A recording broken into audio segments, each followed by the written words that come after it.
পলাতক শেখ হাসিনা দিল্লিতে বসেও চুপ নেই। বহু আগেই ভারতের একটি গণমাধ্যম বিশেষ প্রতিবেদনে জানিয়েছিল, হাসিনার হাতে আছে বিশেষ গোপন ডিভাইস, যার মাধ্যমে তিনি দেশে থাকা আওয়ামী লীগ নেতাদের সাথে সার্বক্ষণিক যোগাযোগ রাখছেন, দিচ্ছেন নির্দেশনাও। আর হাসিনাকে এই কাজে সরাসরি সহায়তা করছে ভারত সরকার।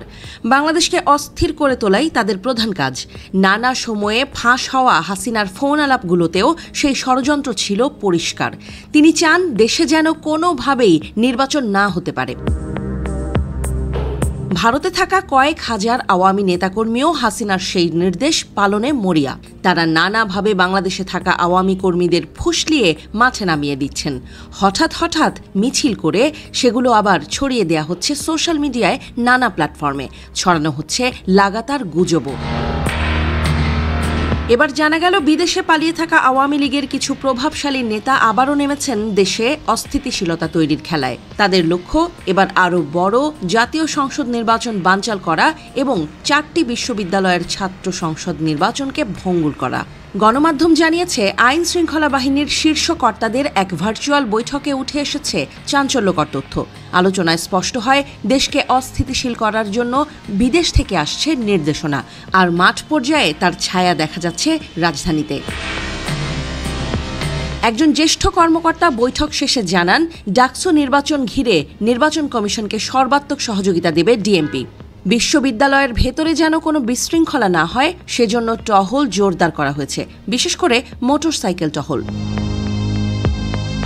শাহবাগে এখন সার্বক্ষণিক 1 প্লাটুন পুলিশ মোতায়েন থাকবে। 8 সেপ্টেম্বর থেকে আরও বাড়বে এই উপস্থিতি। ঢাকা বিশ্ববিদ্যালয়ের 8টি পয়েন্টে থাকবে স্ট্রাইকিং ফোর্স। কমিশনার নির্দেশ দিয়েছেন, ডিএমপি ও বিশ্ববিদ্যালয়ের প্রক্টোরিয়াল টিমের সমন্বয় আরও শক্ত করতে। একই সঙ্গে সহকারী কমিশনার ও অতিরিক্ত উপকমিশনারদের কর্মস্থল ত্যাগে নিষেধাজ্ঞা জারি করা হয়েছে। তারা বিকেল 3টার পর থেকে একা চলাফেরা করবেন না, প্রয়োজনে ফোর্স সঙ্গে রাখতে হবে। সূত্র জানায়, নিষিদ্ধ ঘোষিত ছাত্রলীগ যেন বিশ্ববিদ্যালয় ক্যাম্পাসে প্রবেশ করে অরাজকতা সৃষ্টি করতে না পারে সে বিষয়ে কঠোর নির্দেশনা দেওয়া হয়েছে। এমনকি ডাকসু নির্বাচনকে কেন্দ্র করে বিশ্ববিদ্যালয়ের ভেতরে একটি মিডিয়া হাউস স্থাপনের প্রস্তাব এসেছে, যেখানে প্রয়োজন হলে কর্মকর্তারা সরাসরি গণমাধ্যমকে ব্রিফ করবেন। আইনশৃঙ্খলা বাহিনীর হাতে আসা আরও তথ্য বলছে, কার্যত নিষিদ্ধ আওয়ামী লীগ একটি বড় ষড়যন্ত্রের ছক আঁকছে। এরই অংশ হিসেবে সম্প্রতি ধানমন্ডি 27 নম্বরে মিছিল করেছে তারা। সেই মিছিলে অংশ নেয়া ঝিনাইদহ জেলা আওয়ামী লীগের তথ্য ও গবেষণা সম্পাদক মিজানুর রহমানকে গ্রেপ্তার করা হয়েছে।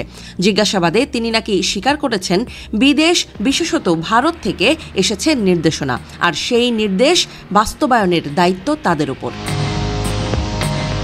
ডিএমপির এক সংবাদ বিজ্ঞপ্তিতে স্পষ্ট বলা হয়েছে, ডাকসু নির্বাচন ভঙ্গুরের চেষ্টা করা হলে কঠোর ব্যবস্থা নেওয়া হবে। হেডকোয়ার্টার্সে অনুষ্ঠিত এক সমন্বয় সভায় কমিশনার ঘোষণা দেন, নির্বাচন কমিশনের সব নির্দেশনা অনুযায়ী সর্বাত্মক সহযোগিতা দেওয়া হবে। আগামী ফেব্রুয়ারির প্রথমার্ধে ত্রয়োদশ জাতীয় সংসদ নির্বাচন আয়োজনের প্রস্তুতি নিচ্ছে নির্বাচন কমিশন। তার আগে অনুষ্ঠিত হবে 4টি বড় ছাত্র সংসদের নির্বাচন, ডাকসু, জাকসু, চকসু ও রাকসু। এই নির্বাচনগুলোকে ঘিরেই দেশি বিদেশি ষড়যন্ত্রকারীরা সক্রিয় হয়ে উঠেছে বলে মনে করছেন সংশ্লিষ্টরা। ঢাকার পথে পথে তাই এখন পুলিশের কড়া নজরদারি। শাহবাগের মোড়ে, টিএসসির ভিড়ভাট্টায় কিংবা মধুর ক্যান্টিনের আড্ডায় সব জায়গায় ছড়িয়ে আছে অজানা এক চাপা উত্তেজনা। বিশ্ববিদ্যালয়ের তরুণেরা হয়তো শুধু ভাবছে ভোট আর পোস্টারের লড়াইয়ের কথা, কিন্তু পর্দার আড়ালে চলছে আরও বড় এক খেলা, দেশকে অস্থিতিশীল করার খেলা।